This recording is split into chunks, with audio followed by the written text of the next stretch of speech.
ਚਰਚਾ ਚੱਲ ਪਈ ਕਿ ਗੋਲਡੀ ਬਰਾੜ ਨੂੰ ਹਿਰਾਸਤ ਵਿੱਚ ਲਿਆ ਗਿਆ ਤਾਂ ਕਿਸ ਤਰੀਕੇ ਦੇ ਨਾਲ ਪੰਜਾਬ ਜਾਂ ਭਾਰਤ ਲਿਆਂਦਾ ਜਾਵੇਗਾ। ਇੰਡੀਆ ਦੀ ਜੇ ਯੂਐਸ ਨਾਲ ਜਿਵੇਂ ਕਿ ਹੈਗੀ ਹੈ ਇੱਕ ਐਕਸਟ੍ਰੈਡੀਸ਼ਨ ਟ੍ਰੀਟੀ, ਉਹਦੇ ਤਹਿਤ ਜਿਹੜੇ ਪ੍ਰਿੰਸੀਪਲਸ ਲੇਡ ਡਾਊਨ ਨੇ, ਉਹਦੇ ਵਿੱਚ ਜਿਹੜੇ ਰੂਲਸ ਪ੍ਰੋਵਾਈਡਡ ਨੇ, ਜਿਹੜਾ ਪ੍ਰੋਸੀਜਰ ਪ੍ਰੋਵਾਈਡਡ ਹੈ, ਉਹਦੇ ਤਹਿਤ ਐਕਸਟ੍ਰੈਡੀਸ਼ਨ ਹੋ ਸਕਦੀ ਹੈ।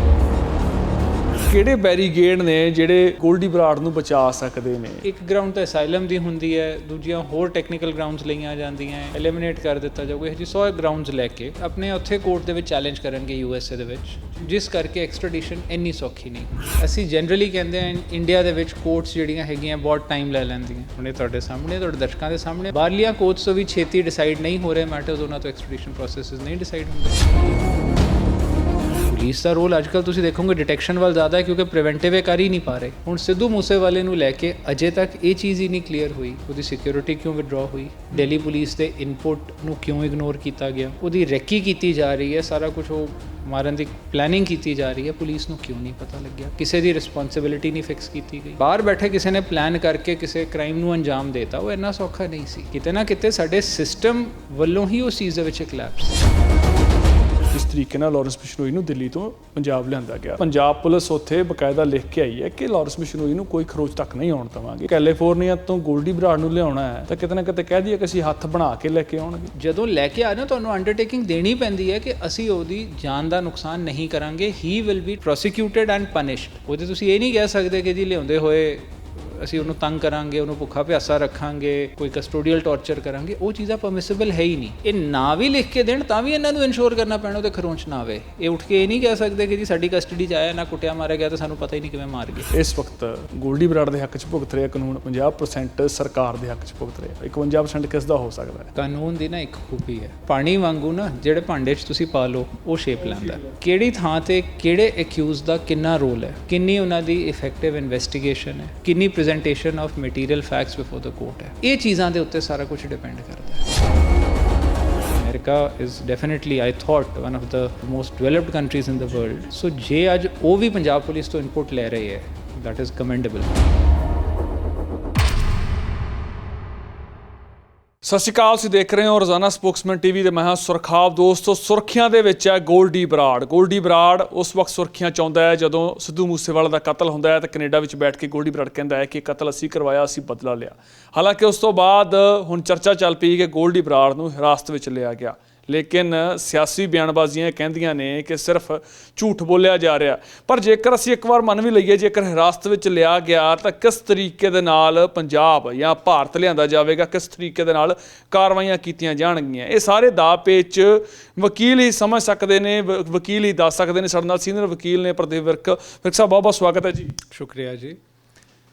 ਚਰਚਾ ਆ ਗੋਲਡੀ ਬਰਾੜ ਨੂੰ ਲੈ ਕੇ ਕਿ ਗੋਲਡੀ ਬਰਾੜ ਫੜਿਆ ਗਿਆ ਤੇ ਹੁਣ ਭਾਰਤ ਲਿਆਂਦਾ ਜਾਵੇਗਾ। ਸਿੱਧੇ ਸਮਝਣਾ ਚਾਹਾਂਗੇ ਕਿ ਬਾਹਰ ਗਿਆ ਹੋਇਆ ਕ੍ਰਿਮੀਨਲ ਉਹ ਭਾਰਤ ਕਿਵੇਂ ਆਵੇਗਾ ਜਦੋਂ ਉਹ ਮੋਸਟ ਵਾਂਟਡ ਹੋਵੇ ਭਾਰਤ ਦਾ? ਇਹਦਾ ਜੀ ਜਿਹੜਾ ਲੀਗਲ ਪ੍ਰੋਸੀਜਰ ਹੈ, ਸਭ ਤੋਂ ਪਹਿਲਾਂ ਤਾਂ ਇੱਕ ਐਕਸਟ੍ਰੈਡੀਸ਼ਨ ਟ੍ਰੀਟੀ ਕੰਟਰੀ ਦੇ ਵਿੱਚ ਹੋਣੀ ਚਾਹੀਦੀ, ਦੋ ਕੰਟਰੀਜ਼ ਦੇ ਵਿੱਚ ਹੋਣੀਆਂ ਐਗਜ਼ਿਸਟ ਕਰਨੀ ਚਾਹੀਦੀ ਹੈ।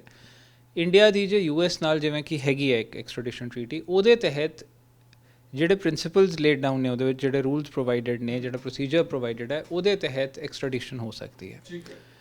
ਹੁਣ ਜੇ ਅਸੀਂ ਅਗਲੀ ਚੀਜ਼ ਦੇਖੀਏ, ਇਹਦੇ ਕੁਝ ਪ੍ਰਿੰਸੀਪਲਸ ਹੁੰਦੇ ਹੈ ਜਿਹਨੂੰ ਡਬਲ ਕ੍ਰਿਮੀਨੈਲਿਟੀ ਰੂਲ ਕਹਿੰਦੇ ਆ, ਕਿ ਜਿਹੜਾ ਪਰਟੀਕੂਲਰ ਅਫੈਂਸ ਹੈ ਜਿਹਦੇ ਲਈ ਬੰਦੇ ਨੂੰ ਡਿਟੇਨ ਕੀਤਾ ਗਿਆ ਹੈ, ਜੇ ਅਮਰੀਕਾ ਦੇ ਵਿੱਚ ਕਿਸੇ ਨੂੰ ਡਿਟੇਨ ਕੀਤਾ ਤੇ ਉਹ ਅਫੈਂਸ ਨਾ ਸਿਰਫ ਅਮਰੀਕਨ ਲਾਅ ਦੇ ਅੰਡਰ ਹੋਵੇ, ਇੰਡੀਅਨ ਲਾਅ ਦੇ ਅੰਡਰ ਅਫੈਂਸ ਹੈਗਾ ਤਾਂ ਹੀ ਉੱਥੇ ਇਨਫੋਰਮ ਕੀਤਾ, ਅਮਰੀਕਨ ਲਾਅ ਦੇ ਅੰਡਰ ਵੀ ਅਫੈਂਸ ਹੋਣਾ ਚਾਹੀਦਾ ਹੈ। ਦੂਜੀ ਗੱਲ, ਜਿਹੜਾ ਅਸੀਂ ਕਾਮਨਲੀ ਯੂਜ਼ ਕਰਦੇ ਨੇ ਰੈੱਡ ਕਾਰਨਰ ਨੋਟਿਸ ਇਸ਼ੂ ਕੀਤਾ ਹੈ, ਉਹ ਕਿਸ ਤਰ੍ਹਾਂ ਇਸ਼ੂ ਹੁੰਦਾ ਹੈ?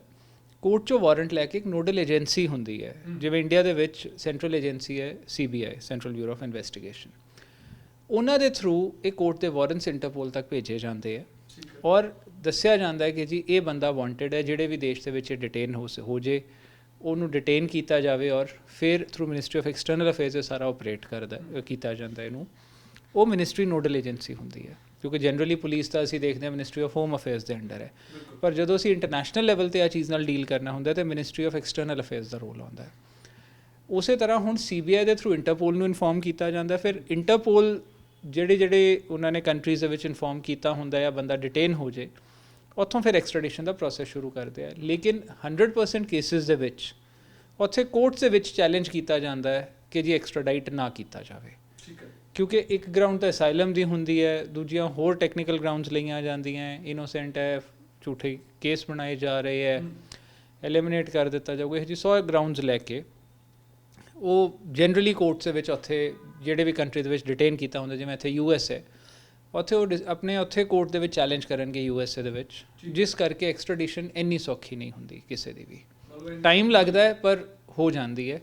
ਪਰ ਤੁਸੀਂ ਦੇਖੋਗੇ ਬਹੁਤ ਸਾਰੇ ਅਫੈਂਡਰਸ ਜਿਹੜੇ ਇੰਡੀਆ ਤੋਂ ਭੱਜੇ ਹੋਏ ਹੈ, ਗਵਰਨਮੈਂਟ ਆਫ ਇੰਡੀਆ ਬਹੁਤ ਦੇਰ ਤੋਂ ਟਰਾਈ ਕਰ ਰਹੀ ਹੈ ਕਿ ਜੀ ਇੰਡੀਆ 'ਚੋਂ ਪੈਸੇ ਲੈ ਕੇ ਭੱਜ ਗਿਆ, ਸੀਰੀਅਸ ਅਫੈਂਸਿਸ ਦੇ ਵਿੱਚ ਭੱਜ ਗਏ, ਉਹਨਾਂ ਦੀ ਅਜੇ ਤੱਕ ਐਕਸਟ੍ਰੈਡੀਸ਼ਨ ਨਹੀਂ ਹੋਈ। ਉਹ ਨਾ ਹੋਣ ਦਾ ਰੀਜ਼ਨ ਇਹ ਹੈ ਕਿ ਜਦੋਂ ਤੁਸੀਂ ਕੋਰਟ ਦੇ ਵਿੱਚ ਚਲੇ ਜਾਂਦੇ ਹੋ ਤਾਂ ਤੁਹਾਡੇ ਕੋਲ ਇੱਕ ਗਰਾਊਂਡ ਬਣ ਜਾਂਦਾ ਹੈ ਉਸ ਚੀਜ਼ ਨੂੰ ਡਿਲੇ ਕਰਨ ਦਾ ਜਾਂ ਕੰਟੈਸਟ ਕਰਨ ਦਾ। ਫਿਰ ਇੱਕ ਕੋਰਟ 'ਚੋਂ ਡਿਸਾਈਡ ਹੋਣਾ ਹੈ, ਫਿਰ ਅਪੀਲ ਦੇ ਵਿੱਚ ਜਾਣਾ ਹੈ, ਫਿਰ ਅੱਗੇ ਅਪੀਲ ਦੇ ਵਿੱਚ ਜਾਣਾ ਹੈ। ਉਹ ਚੀਜ਼ਾਂ ਕਰਕੇ ਇਹ ਪ੍ਰੋਸੀਜਰ ਟਾਈਮ ਕੰਜ਼ਿਊਮਿੰਗ ਹੁੰਦਾ ਹੈ। ਸਮਝਣਾ ਪਵੇਗਾ ਸਾਨੂੰ ਵੀ, ਇਹ ਦਰਸ਼ਕਾਂ ਨੂੰ ਵੀ ਸਮਝਾਓ ਕਿ ਕੈਨੇਡਾ PR ਜਾਂ ਨਾਗਰਿਕਤਾ ਉਸ ਗੋਲਡੀ ਬਰਾੜ ਕੋਲ ਹੈ, ਉਸ ਤੋਂ ਬਾਅਦ ਉਹ ਕੈਲੀਫੋਰਨੀਆ 'ਚੋਂ ਡਿਟੇਨ ਕੀਤਾ ਜਾਂਦਾ ਹੈ। ਜੋ ਖਬਰਾਂ ਨੇ, ਜੋ ਚਰਚਾ ਹੈ ਇਸ ਵਕਤ, ਹਾਲਾਂਕਿ ਬਹੁਤੀਆਂ ਚੀਜ਼ਾਂ ਇਹ ਵੀ ਨੇ ਕਿ ਡਿਟੇਨ ਹੋਇਆ ਨਹੀਂ, ਸਿਰਫ ਇੱਕ ਸ਼ੋਸ਼ੇਬਾਜ਼ੀ ਹੈ। ਪਰ ਉਸ ਤੋਂ ਬਾਅਦ ਉਸਨੂੰ ਭਾਰਤ ਲਿਆਉਣ ਦੇ ਲਈ ਜਿਹੜੀ ਇਨਪੁਟ ਹੈ ਉਸ ਦੇ ਲਈ ਕੇਂਦਰ ਨੂੰ ਬਹੁਤ ਵੱਡੇ ਪੱਧਰ 'ਤੇ ਇਨਵੋਲਵ ਹੋਣਾ ਪਵੇਗਾ। ਪਰ ਹਜੇ ਇਸ ਤਰ੍ਹਾਂ ਦੀ ਕੋਈ ਇਨਪੁਟ ਸਾਹਮਣੇ ਨਹੀਂ ਆ ਰਹੀ। ਕੀ ਲੱਗ ਰਿਹਾ ਹੈ ਤੁਹਾਨੂੰ, ਕਿਸ ਤਰੀਕੇ ਦੇ ਨਾਲ ਇਸ ਸਾਰੀ ਚੀਜ਼ ਨੂੰ ਕੀਤਾ ਜਾਊਗਾ? ਦੇਖੋ, ਸੈਂਟਰਲ ਗਵਰਨਮੈਂਟ ਦੇ ਰੋਲ ਤੋਂ ਬਿਨਾਂ ਮੇਰੀ ਜੋ ਜਿੱਥੇ ਤੱਕ ਨੌਲੇਜ ਹੈ ਇਹ ਚੀਜ਼ ਥਰੂ ਹੋ ਹੀ ਨਹੀਂ ਸਕਦੀ। ਬਿਕੋਜ਼ ਸੈਂਟਰਲ ਗਵਰਨਮੈਂਟ ਦੇ ਵਿੱਚ ਜਿਹੜੀ ਨੋਡਲ ਏਜੰਸੀ ਹੈ ਇੰਟਰਪੋਲ ਦੇ ਲਈ, ਉਹ ਸਟੇਟ ਪੁਲਿਸ ਨਹੀਂ ਹੁੰਦੀ। It is always one central police wing ਜਿਹਨੂੰ ਉਹਨਾਂ ਨੇ ਡਿਪਿਊਟ ਕੀਤਾ ਹੁੰਦਾ ਹੈ। ਜਿਵੇਂ ਮੈਂ ਦੱਸਿਆ, ਇੰਡੀਆ ਦੇ ਵਿੱਚ CBI ਹੈ, ਜੋ ਮੈਂ ਜਿੱਥੇ ਤੱਕ ਮੇਰੀ ਨੌਲੇਜ ਹੈ। ਸੋ CBI ਨੇ ਕੋਆਰਡੀਨੇਟ ਕਰਨਾ ਹੁੰਦਾ, ਇੰਟਰਪੋਲ ਨੂੰ ਫਾਰਵਰਡ ਕਰਨਾ ਹੁੰਦਾ, ਔਰ ਉਸ ਤੋਂ ਬਾਅਦ ਇੰਟਰਪੋਲ ਨੇ ਅੱਗੇ ਪ੍ਰੋਸੀਡ ਕਰਨਾ ਹੈ, ਅੱਗੇ ਸਰਕੂਲੇਟ ਕਰਨਾ ਇਸ ਚੀਜ਼ ਨੂੰ ਔਰ ਸਾਰਾ। ਸੋ ਕਿਤੇ ਵੀ ਜੇ ਇਸ ਚੀਜ਼ ਦੀ ਕਿਤੇ ਕਨਫਿਊਜ਼ਨ ਹੈ ਜਾਂ ਸਟੇਟ ਪੁਲਿਸ ਨੂੰ ਇਸ ਚੀਜ਼ ਦੀ ਕਲੈਰਿਟੀ ਨਹੀਂ ਹੈ ਜਾਂ ਇਸ ਚੀਜ਼ ਦਾ ਆਈਡੀਆ ਕਿਸੇ ਚੀਜ਼ ਦਾ ਨਹੀਂ ਹੈ, ਉਹਨਾਂ ਨੇ CBI ਤੋਂ ਉਸ ਚੀਜ਼ ਦੀ ਕਲੈਰੀਫਿਕੇਸ਼ਨ ਲੈਣੀ ਹੈ ਜਾਂ ਅੱਗੇ ਦੇਣੀ ਹੈ। ਸੋ ਕਿਸੇ ਵੀ ਐਂਗਲ ਤੋਂ ਅਸੀਂ ਇਹ ਨਹੀਂ ਕਹਿ ਸਕਦੇ ਕਿ ਸੈਂਟਰਲ ਗਵਰਨਮੈਂਟ ਦੀ ਨੌਲੇਜ ਤੋਂ ਬਿਨਾਂ ਇਹ ਚੀਜ਼ਾਂ ਹੋਈਆਂ ਹੋਣੀਆਂ। ਜੇ ਕਮਿਊਨੀਕੇਸ਼ਨ ਆਊਗੀ, ਮੇਰੀ ਮਤਲਬ ਜਿੱਥੇ ਤੱਕ ਮੇਰੀ ਲੀਗਲ ਨੌਲੇਜ ਹੈ, ਸਟੇਟ ਗਵਰਨਮੈਂਟ ਨੂੰ ਡਾਇਰੈਕਟਲੀ ਤਾਂ ਨਹੀਂ ਆਊਗੀ, through ministry of external affairs ਹੀ ਆਊਗੀ। ਔਰ ਸੈਂਟਰਲ ਗਵਰਨਮੈਂਟ ਦਾ ਜਿਹੜਾ ਮੇਜਰ ਰੋਲ ਹੈ ਉਹ ਹੈ ਉਹਨਾਂ ਦੇ ਥਰੂ ਹੀ ਸਾਰਾ ਰੂਟ ਹੋਣਾ ਹੈ। ਹਾਲਾਂਕਿ ਚਰਚਾਵਾਂ ਜ਼ਰੂਰ ਨੇ ਕਿ FBI ਨੇ ਸੰਪਰਕ ਕੀਤਾ ਮਿਨਿਸਟਰੀ ਆਫ ਐਕਸਟਰਨਲ ਅਫੇਅਰਸ ਦੇ ਨਾਲ ਕਿ ਪੰਜਾਬ ਪੁਲਿਸ ਦੇ ਅਧਿਕਾਰੀ ਆ ਕੇ ਪੁੱਛਗਿੱਛ ਕਰਨ। ਦੇਖੋ, ਜੇ ਉਹ ਲੈਟਰ ਕੋਈ ਇਸ਼ੂ ਹੋਈ ਹੋਣੀ ਹੈ ਆਏ, ਹੋਰ ਉਹ ਕਿਸ ਤਰ੍ਹਾਂ ਕਮਿਊਨੀਕੇਟ ਕਰਨਗੇ? ਮਤਲਬ ਜਿਹੜਾ ਪ੍ਰੋਸੈਸ ਉਹ ਇਹੀ ਹੈ, ਤੁਸੀਂ ਕਹਿ ਸਕਦੇ ਹੋ। ਪ੍ਰੋਸੈਸ ਇਹੀ ਹੈ ਜੀ। ਉੱਥੋਂ as for as my knowledge goes, ਉੱਥੋਂ ਇੱਕ ਲੈਟਰ ਇਸ਼ੂ ਹੋਊਗੀ ਬਕਾਇਦਾ ਮਿਨਿਸਟਰੀ ਆਫ ਐਕਸਟਰਨਲ ਅਫੇਅਰਸ ਨੂੰ। ਉਹ ਐਕਸਟਰਨਲ ਅਫੇਅਰਸ ਦੇ ਥਰੂ ਅੱਗੇ CBI ਨੂੰ ਇਨਫੋਰਮ ਕੀਤਾ ਜਾਊਗਾ ਜਾਂ ਸਟੇਟ ਪੁਲਿਸ ਨੂੰ ਕੀਤਾ ਜਾਊਗਾ। ਉਸ ਤੋਂ ਬਾਅਦ ਅੱਗੇ ਪ੍ਰੋਸੀਡ ਕਰਨਗੇ। ਅਵਿਕ ਸਾਹਿਬ, ਇੱਥੇ ਹੁਣ ਅਸੀਂ ਜਦੋਂ ਵਕੀਲਾਂ ਦੇ ਦਾਅ ਪੇਸ਼ਾਂ ਦੀ ਗੱਲ ਕਰ ਲਈਏ ਤਾਂ ਕਿਹੜੇ ਬੈਰੀਗੇਡ ਨੇ ਜਿਹੜੇ ਇੱਥੋਂ ਦੇ ਲੀਗਲ ਤੌਰ 'ਤੇ ਦੇਖ ਲਈਏ ਕਿ ਗੋਲਡੀ ਬਰਾੜ ਨੂੰ ਬਚਾ ਸਕਦੇ ਨੇ, ਜਾਂ ਕਿਹੜੀਆਂ ਉਹ ਚੀਜ਼ਾਂ ਨੇ ਜਿਹੜੀਆਂ ਇੱਥੇ ਅੜਚਨ ਬਣ ਗਈਆਂ ਉਹਨੂੰ ਭਾਰਤ ਲਿਆਉਣ ਦੇ ਵਿੱਚ? ਦੇਖੋ, ਇੱਥੇ ਅੜਚਨ ਕੋਈ ਨਹੀਂ ਬਣਨੀ, ਉਹ ਤਾਂ ਕੋਰਟ ਦੇ ਵਿੱਚ ਉਹਨਾਂ ਨੇ ਅਮਰੀਕਾ ਦੇ ਵਿੱਚ ਚੈਲੰਜ ਕਰਨਾ ਹੈ। ਠੀਕ ਹੈ। ਅਮਰੀਕਾ ਦੇ ਵਿੱਚ ਡਿਟੇਨ ਕੀਤਾ ਹੈ, ਸੋ ਅਮਰੀਕਨ ਕੋਰਟਸ ਦੇ ਵਿੱਚ ਉਹ ਚੀਜ਼ ਆਉਣੀ ਹੈ। ਅਮਰੀਕਨ ਕੋਰਟਸ ਨੇ ਉਸ ਚੀਜ਼ ਨੂੰ ਡਿਸਾਈਡ ਕਰਨਾ ਹੈ। ਉਹ ਕਿੰਨਾ ਟਾਈਮ ਲੈਂਦੇ ਹੈ, ਕਿਵੇਂ ਕਰਦੇ ਹੈ, ਉਹ ਚੀਜ਼ਾਂ ਤਾਂ ਅਮਰੀਕਨ ਕੋਰਟ ਹੀ ਦੱਸ ਸਕਦੀ ਹੈ ਨਾ। ਉਹ ਚੀਜ਼ ਸਾਨੂੰ ਤਾਂ ਆਈਡੀਆ ਨਹੀਂ ਹੈ ਉਸ ਚੀਜ਼ ਦਾ, ਮਤਲਬ ਕੀ ਗਰਾਊਂਡਸ ਉਹ ਉੱਥੇ ਲੈਂਦਾ ਹੈ, ਕਿਸ ਤਰ੍ਹਾਂ ਉਹ ਪ੍ਰੋਸੀਡ ਕਰਦਾ ਹੈ। ਉਹ ਚੀਜ਼ਾਂ ਇੰਡੀਅਨ ਕੋਰਟਸ ਦੇ ਵਿੱਚ ਨਹੀਂ ਆਉਣੀਆਂ। ਬੜੇ ਮਸਲੇ ਨੇ। 2015 ਦਾ ਪਰਮਜੀਤ ਪੰਮਾ ਦਾ ਮਸਲਾ ਹੈ ਜੋ ਪੁਰਤਗਾਲ ਦੇ ਵਿੱਚ ਹੈ। ਹਾਂਗਕਾਂਗ ਦਾ 2018 ਦਾ ਰੂਮੀ ਦਾ ਇੱਕ ਮਸਲਾ ਹੈ, ਉਹ ਵੀ ਮੋਸਟ ਵਾਂਟਡ ਹੈ। ਫਿਰ 2020 ਦਾ ਇੱਕ ਮਸਲਾ ਰਾਣਾ ਕੋਈ ਗੈਂਗਸਟਰ, ਉਸ ਦਾ ਮਸਲਾ ਹੈ। ਹਾਲਾਂਕਿ ਵਿਜੇ ਮਾਲਿਆ ਦੀ ਗੱਲ ਕਰ ਲਈਏ, ਨੀਰਵ ਮੋਦੀ ਦੀ ਗੱਲ ਕਰ ਲਈਏ, ਉਹ ਹਜੇ ਤੱਕ ਨਹੀਂ ਲਿਆਂਦੇ ਗਏ। ਹਾਲਾਂਕਿ ਉਹਨਾਂ ਵਿੱਚ ਕੋਈ ਐਡਾ ਅਸੀਂ ਕਹਿ ਦਈਏ ਕਿ ਕ੍ਰਿਮੀਨਲ ਕੇਸਿਸ ਨਹੀਂ ਆਉਂਦੇ, ਤਾਂ ਇਹ ਕਿੰਨਾ ਕੁ ਆਸਾਨ ਹੋਊਗਾ? ਮੈਂ ਉਹੀ ਕਹਿ ਰਿਹਾ ਨਾ ਜੀ, ਅਸੀਂ ਜਨਰਲੀ ਕਹਿੰਦੇ ਹਾਂ ਇੰਡੀਆ ਦੇ ਵਿੱਚ ਕੋਰਟਸ ਜਿਹੜੀਆਂ ਹੈਗੀਆਂ ਬਹੁਤ ਟਾਈਮ ਲੈ ਲੈਂਦੀਆਂ। ਹੁਣ ਇਹ ਤੁਹਾਡੇ ਸਾਹਮਣੇ, ਤੁਹਾਡੇ ਦਰਸ਼ਕਾਂ ਦੇ ਸਾਹਮਣੇ, ਬਾਹਰਲੀਆਂ ਕੋਰਟਸ ਕਿੰਨਾ ਟਾਈਮ ਲੈਂਦੀਆਂ ਤੁਸੀਂ ਆਪ ਦੇਖੋ। ਬਾਹਰਲੀਆਂ ਕੋਰਟਸ ਤੋਂ ਵੀ ਛੇਤੀ ਡਿਸਾਈਡ ਨਹੀਂ ਹੋ ਰਹੇ ਮੈਟਰਸ, ਉਹਨਾਂ ਤੋਂ ਐਕਸਟ੍ਰੈਡੀਸ਼ਨ ਪ੍ਰੋਸੈਸਿਸ ਨਹੀਂ ਡਿਸਾਈਡ ਹੁੰਦੇ। ਉਹ ਅਪੀਲ ਦੇ ਵਿੱਚ ਜਾਂਦੇ ਜਾਂਦੇ ਹੀ ਇੰਨਾ ਟਾਈਮ ਬੀਤ ਜਾਂਦਾ ਹੈ ਕਿ ਉਹ ਚੀਜ਼ਾਂ ਛੇਤੀ ਨਹੀਂ ਡਿਸਾਈਡ ਹੁੰਦੀਆਂ, ਸੋ ਐਕਸਟ੍ਰੈਡੀਸ਼ਨ ਨਹੀਂ ਹੁੰਦੀ। ਔਰ ਦੇਖੋ, ਕੋਰਟ ਦੇ ਵਿੱਚ ਜਾਣਾ ਇੱਕ ਲੀਗਲ ਰਾਈਟ ਹੈ ਵਰਲਡ ਵਾਈਡ ਜਿਹੜਾ ਹਰ ਅਕਿਊਜ਼ਡ ਐਕਸਰਸਾਈਜ਼ ਕਰਦਾ ਹੈ। ਸੋ ਉਸ ਚੀਜ਼ ਨੂੰ ਅਸੀਂ ਇਹ ਵੀ ਨਹੀਂ ਕਹਿ ਸਕਦੇ ਉਹ ਲੀਗਲ ਰਾਈਟ ਐਕਸਰਸਾਈਜ਼ ਕਰਨਾ ਗਲਤ ਹੈ। ਫਿਰ ਸਭ ਠੀਕ ਹੈ, ਲੋਕਾਂ 'ਚ ਅਸੀਂ ਕਹਿ ਦਈਏ ਕਿ ਬੇਸਬਰੀ ਨਾਲ ਲੋਕ ਇਸ ਚੀਜ਼ ਨੂੰ, ਇਸ ਮੰਗ ਨੂੰ ਪੂਰਾ ਹੁੰਦਾ ਵੇਖਣਾ ਚਾਹੁੰਦੇ ਨੇ। ਖਾਸ ਤੌਰ 'ਤੇ ਅਸੀਂ ਗੋਲਡੀ ਬਰਾੜ ਦੀ ਜ਼ਿਕਰ ਕਰ ਲਈਏ, ਪਰ ਕਾਨੂੰਨੀ ਅੜਿੱਕੇ ਨੇ, ਕਾਨੂੰਨੀ ਪ੍ਰਕਿਰਿਆਵਾਂ ਅੜਿੱਕੇ ਨੇ, ਤਾਂ ਇਹ ਕਿਤੇ ਨਾ ਕਿਤੇ ਵੱਡੇ ਅਸੀਂ ਕਹਿ ਨਹੀਂ ਸਕਦੇ ਵੀ ਉਹ ਜਿਹੜੀ ਵਿਰੋਧੀ ਧਿਰ ਹੈ ਜਾਂ ਜਿਹੜੀ ਮੁਜਰਮ ਧਿਰ ਹੈ ਉਹਦੇ ਲਈ ਜ਼ਿਆਦਾ ਫਾਇਦੇਮੰਦ ਹੋ ਜਾਂਦੇ ਨੇ। ਦੇਖੋ laws are made for convenience not for inconvenience। ਤੋ ਕਿਤੇ ਵੀ ਤੁਸੀਂ ਗੱਲ ਕਰੋ, ਕੋਈ ਵੀ ਅਕਿਊਜ਼ਡ ਹੋਵੇ, ਕੋਈ ਵੀ ਕੁਝ ਕਰ ਰਿਹਾ ਹੋਵੇ, ਤੇ ਅਸੀਂ ਹਰ ਅਕਿਊਜ਼ਡ ਨੂੰ ਆਪਦਾ ਪੱਖ ਰੱਖਣ ਦਾ ਹੱਕ ਹੈ। ਠੀਕ ਹੈ। ਹੁਣ ਜਿਹੜਾ ਬੰਦਾ ਇੰਡੀਆ ਛੱਡ ਕੇ ਬਾਹਰ ਭੱਜਿਆ ਹੈ, ਉਹ ਬੰਦੇ ਨੂੰ ਆਹ ਕਹਿਣ ਦਾ ਹੱਕ ਤਾਂ ਹੈ ਨਾ ਕਿ ਮੇਰੇ ਤੇ ਝੂਠਾ ਕੇਸ ਬਣਾਇਆ ਜਾ ਰਿਹਾ ਜਾਂ ਮੈਨੂੰ ਇੰਡੀਆ 'ਚ ਨਾ ਭੇਜਿਆ ਜਾਵੇ। ਔਰ ਦੂਜੇ ਪਾਸੇ ਗਵਰਨਮੈਂਟ ਨੂੰ ਇੱਕ ਇਹੋ ਜਿਹਾ ਦੂਜੇ ਹਰ ਦੇਸ਼ ਨਾਲ ਇੱਕ ਟ੍ਰੀਟੀ ਸਾਈਨ ਕਰਨੀ ਪੈਂਦੀ ਹੈ, ਕਿਉਂਕਿ after all crime should not go unpunished. Crime ਕਿਤੇ ਵੀ ਹੈ, ਉਹਦੇ ਲਈ ਪਨਿਸ਼ਮੈਂਟ ਜਿਹੜਾ ਕ੍ਰਿਮੀਨਲ ਹੈ ਉਹਨੂੰ ਦੇਣੀ ਜ਼ਰੂਰੀ ਹੈ, ਨਹੀਂ ਤਾਂ ਕ੍ਰਾਈਮ ਵੱਧਦਾ। ਸੋ ਇਹਨਾਂ ਚੀਜ਼ਾਂ ਨੂੰ ਬੈਲੈਂਸ ਕਰਨ ਦੇ ਲਈ ਇਹ ਟ੍ਰੀਟੀ ਸਾਈਨ ਕੀਤੀ ਜਾਂਦੀ ਹੈ ਔਰ ਰੈਮੇਡੀ ਦਿੱਤੀ ਜਾਂਦੀ ਹੈ ਕਿ ਉੱਥੇ ਕੋਰਟ ਦੇ ਵਿੱਚ ਤੁਸੀਂ ਚੈਲੰਜ ਕਰੋ। ਹੁਣ ਸਾਡੇ ਦਰਸ਼ਕਾਂ ਨੂੰ ਵੀ ਇਹ ਚੀਜ਼ ਪਤਾ ਹੈ ਕਿ ਕਿਤੇ ਵੀ ਤੁਸੀਂ ਕਿਤੇ ਵੀ ਦੁਨੀਆ ਦੇ ਕੋਨੇ 'ਚ ਰਹਿ ਰਹੇ ਹੋ, ਕੋਰਟ ਦਾ ਜਿਹੜਾ ਪ੍ਰੋਸੈਸ ਹੈ ਉਹ ਜਿੰਨਾ ਟਾਈਮ ਕੰਜ਼ਿਊਮਿੰਗ ਹੈ ਉਹਦੇ ਤੋਂ ਤਾਂ ਅਸੀਂ ਬਚ ਨਹੀਂ ਸਕਦੇ। ਜਦੋਂ ਅਸੀਂ ਗੋਲਡੀ ਬਰਾੜ ਦੇ ਕੇਸ ਦੀ ਗੱਲ ਕਰਦੇ ਹਾਂ ਤਾਂ ਗੋਲਡੀ ਬਰਾੜ ਨੇ ਸੋਸ਼ਲ ਮੀਡੀਆ 'ਤੇ ਪੋਸਟਾਂ ਪਾ ਕੇ ਚੀਜ਼ਾਂ ਨੂੰ ਸਵੀਕਾਰ ਕੀਤਾ ਕਿ ਮੈਂ ਸਿੱਧੂ ਮੂਸੇਵਾਲੇ ਦਾ ਕਤਲ ਕਰਵਾਇਆ, ਬਦਲਾ ਲਿਆ। ਹਾਲਾਂਕਿ ਇੱਕ ਇੰਟਰਵਿਊ ਦੌਰਾਨ ਵੀ ਇਹ ਚੀਜ਼ਾਂ ਸਾਹਮਣੇ ਆਈਆਂ, ਸੋਸ਼ਲ ਮੀਡੀਆ ਦੇ ਪਲੇਟਫਾਰਮ 'ਤੇ ਇੱਕ ਇੰਟਰਵਿਊ ਆਉਂਦੀ, ਉਹ ਖੁਦ ਕਬੂਲਦਾ ਕਿ ਕਿਉਂ ਮਰਵਾਇਆ ਗਿਆ। ਤਾਂ ਤੁਹਾਨੂੰ ਨਹੀਂ ਲੱਗਦਾ ਜਾਂ ਇੱਥੇ ਅਸੀਂ ਕਾਨੂੰਨੀ ਰੂਪ 'ਚ ਇਹ ਨਹੀਂ ਵੇਚ ਸਕਦੇ ਵੀ ਇਹ ਜ਼ਿਆਦਾ ਵੱਡੀਆਂ ਚੀਜ਼ਾਂ ਨੇ, ਇਹ ਜ਼ਿਆਦਾ ਵੱਡੀਆਂ ਜ਼ਿਆਦਾ ਅਸੀਂ ਕਹਿ ਦਈਏ ਕਿ ਸਰਕਾਰਾਂ ਦੇ ਹੱਕ 'ਚ ਭੁਗਤਣ ਵਾਲੀ ਚੀਜ਼ ਹੈ? ਦੇਖੋ ਸਰ, ਗੱਲ ਸਰਕਾਰ ਦੇ ਹੱਕ 'ਚ ਭੁਗਤਣ ਵਾਲੀ ਨਹੀਂ। ਮੈਂ ਜੋ ਪਰਸਨਲੀ ਫੀਲ ਕਰਦਾ, ਪੁਲਿਸ ਦਾ ਰੋਲ ਹਮੇਸ਼ਾ ਪ੍ਰੀਵੈਂਟਿਵ ਹੁੰਦਾ ਹੈ। ਜਿਹੜਾ ਇੱਕ ਕ੍ਰਾਈਮ ਡਿਟੈਕਸ਼ਨ ਹੈ ਉਹ ਬਹੁਤ ਬਾਅਦ ਦੀ ਸਟੇਜ ਹੈ। ਪਹਿਲਾਂ ਹੁੰਦਾ ਹੈ ਕਿ ਕ੍ਰਾਈਮ ਨੂੰ ਪ੍ਰੀਵੈਂਟ ਕੀਤਾ ਜਾਵੇ, ਕ੍ਰਾਈਮ ਨਾ ਹੋ ਸਕੇ, ਉਹ ਇੱਕ ਮੇਜਰ ਰੋਲ ਹੁੰਦਾ। ਡਿਟੈਕਸ਼ਨ ਦੀ ਲੋੜ ਤਾਂ ਪੈਣੀ ਚਾਹੀਦੀ ਹੈ ਜਿੱਥੇ ਤੁਹਾਡੀ ਪ੍ਰੀਵੈਂਸ਼ਨ ਫੇਲ ਹੋਵੇ। ਪੁਲਿਸ ਦਾ ਰੋਲ ਅੱਜ ਕੱਲ੍ਹ ਤੁਸੀਂ ਦੇਖੋਗੇ ਡਿਟੈਕਸ਼ਨ ਵੱਲ ਜ਼ਿਆਦਾ ਹੈ, ਕਿਉਂਕਿ ਪ੍ਰੀਵੈਂਟਿਵ ਇਹ ਕਰ ਹੀ ਨਹੀਂ ਪਾ ਰਹੇ। ਹੁਣ ਸਿੱਧੂ ਮੂਸੇਵਾਲੇ ਨੂੰ ਲੈ ਕੇ ਅਜੇ ਤੱਕ ਇਹ ਚੀਜ਼ ਹੀ ਨਹੀਂ ਕਲੀਅਰ ਹੋਈ, ਉਹਦੀ ਸਿਕਿਉਰਿਟੀ ਕਿਉਂ ਵਿਡਰਾ ਹੋਈ, ਦਿੱਲੀ ਪੁਲਿਸ ਦੇ ਇਨਪੁਟ ਨੂੰ ਕਿਉਂ ਇਗਨੋਰ ਕੀਤਾ ਗਿਆ, ਔਰ ਉਸ ਇਨਪੁਟ ਨੂੰ ਇਗਨੋਰ ਕਰਕੇ ਉਹਦੀ ਰੈਕੀ ਕੀਤੀ ਜਾ ਰਹੀ ਹੈ, ਸਾਰਾ ਕੁਝ ਉਹ ਮਾਰਨ ਦੀ ਪਲੈਨਿੰਗ ਕੀਤੀ ਜਾ ਰਹੀ ਹੈ, ਪੁਲਿਸ ਨੂੰ ਕਿਉਂ ਨਹੀਂ ਪਤਾ ਲੱਗਿਆ। ਕਿਸੇ ਦੀ ਰਿਸਪੌਂਸਿਬਿਲਿਟੀ ਨਹੀਂ ਫਿਕਸ ਕੀਤੀ ਗਈ ਉਸ ਚੀਜ਼ 'ਤੇ ਕਿ ਕਿਹਨੇ ਉਹ ਇਨਪੁਟ ਦੱਬਿਆ। ਸੋ ਉਸ ਚੀਜ਼ ਦੇ ਉੱਤੇ ਜੇ ਅਸੀਂ ਕਹੀਏ ਕਿ ਬਾਹਰ ਬੈਠੇ ਕਿਸੇ ਨੇ ਪਲਾਨ ਕਰਕੇ ਕਿਸੇ ਕ੍ਰਾਈਮ ਨੂੰ ਅੰਜਾਮ ਦੇਤਾ, ਉਹ ਇੰਨਾ ਸੌਖਾ ਨਹੀਂ ਸੀ। ਕਿਤੇ ਨਾ ਕਿਤੇ ਸਾਡੇ ਸਿਸਟਮ ਵੱਲੋਂ ਹੀ ਉਸ ਚੀਜ਼ ਦੇ ਵਿੱਚ ਇੱਕ ਲੈਪਸ ਰਿਹਾ ਹੈ। ਉਹ ਲੈਪਸ ਕਰਕੇ ਗੋਲਡੀ ਬਰਾੜ ਵਰਗੇ ਨੇ ਇਸ ਚੀਜ਼ ਨੂੰ ਅੰਜਾਮ ਦਿੱਤਾ। ਹੁਣ ਭਾਵੇਂ ਉਹ ਸੋਸ਼ਲ ਮੀਡੀਆ 'ਤੇ ਰਿਸਪੌਂਸਿਬਿਲਿਟੀ ਕਲੇਮ ਕਰੇ ਜਾਂ ਨਾ ਕਰੇ, ਪਰ ਇਹ ਵਜੂਦ ਰੱਖਦੀਆਂ ਨੇ ਕਿ ਨਹੀਂ ਰੱਖਦੀਆਂ? ਜ਼ਿੰਮੇਵਾਰੀਆਂ ਜਿਹੜੀਆਂ ਚੱਕੀਆਂ ਗਈਆਂ, ਇਹ ਜਿਹੜੇ ਕਲੇਮ ਕੀਤੇ ਗਏ, ਇਹ ਵਜੂਦ ਰੱਖਣਗੇ ਇਸ ਪੂਰੇ ਮਾਮਲੇ 'ਚ? ਦੇਖੋ, ਸੋਸ਼ਲ ਮੀਡੀਆ ਤਾਂ ਇੱਕ ਇਹੋ ਜਿਹੀ ਚੀਜ਼ ਹੈ, ਮੈਂ ਤੁਹਾਡੇ ਨਾਂ ਦਾ ਅਕਾਊਂਟ ਖੋਲ੍ਹ ਲਵਾਂ, ਠੀਕ ਹੈ, ਉਹ ਤਾਂ ਡਿਪੈਂਡ ਕਰਦਾ ਹੈ ਕਿ ਉਹ ਕਿਹੜੀ ਗਰਾਊਂਡ ਲੈ ਰਹੇ ਹੈ। ਹੁਣ ਕੋਈ ਅਸਾਈਲਮ ਸੀਕਰ ਹੈ, ਜਿਹੜਾ ਅਸਾਈਲਮ ਮੰਗ ਰਿਹਾ ਹੁੰਦਾ ਹੈ, ਤੁਸੀਂ ਜਨਰਲੀ ਦੇਖੋਗੇ ਕਿ ਉਹ ਅਸਾਈਲਮ ਮੰਗਣ ਵਾਲਾ ਇਨਸਾਨ ਕਿਸੇ ਨਾ ਕਿਸੇ ਦੇਸ਼ ਤੋਂ ਭਗੌੜਾ ਹੁੰਦਾ। ਕਈ ਵਾਰੀ ਉਹ ਪੋਲੀਟੀਕਲ ਅਸਾਈਲਮ ਮੰਗ ਰਿਹਾ ਹੁੰਦਾ, ਠੀਕ ਹੈ, ਉਹ ਕਹਿੰਦਾ ਜੀ ਮੈਂ ਉੱਥੇ ਫਲਾਣੇ ਦੇਸ਼ ਦੇ ਵਿੱਚ ਆਹ ਚੀਜ਼ ਕਰ ਲਈ, ਮੈਨੂੰ ਇੱਥੇ ਅਸਾਈਲਮ ਦਿੱਤਾ ਜਾਵੇ, ਮੈਨੂੰ ਮਾਰ ਦਿੱਤਾ ਜਾਊਗਾ। ਉਹ ਵੀ ਇੱਕ ਪ੍ਰੋਵੀਜ਼ਨ ਹੈ ਜਿਹਦੇ ਵਿੱਚ ਐਕਸਟ੍ਰੈਡੀਸ਼ਨ ਕਦੇ ਵੀ ਨਹੀਂ ਕੀਤੀ ਜਾਂਦੀ। ਇੱਥੇ ਉਹ ਡੇਰਾ ਪ੍ਰੇਮੀ ਦੇ ਕਤਲ ਨੂੰ ਵਰਤਿਆ ਜਾ ਸਕਦਾ ਹੈ, ਜਿਸ ਤਰੀਕੇ ਡੇਰਾ ਪ੍ਰੇਮੀ ਦਾ ਕਤਲ ਕੀਤਾ, ਬਾਅਦ ਵਿੱਚ ਇਹ ਗਿਆ ਕਿ ਬੇਅਦਬੀ ਦਾ ਬਦਲਾ ਲਿਆ, ਇਸ ਨੂੰ ਕਮਿਊਨਲ ਐਂਗਲ ਦੇ ਕੇ ਵਰਤਿਆ ਜਾ ਸਕਦਾ ਗੋਲਡੀ ਬਰਾੜ ਵੱਲੋਂ?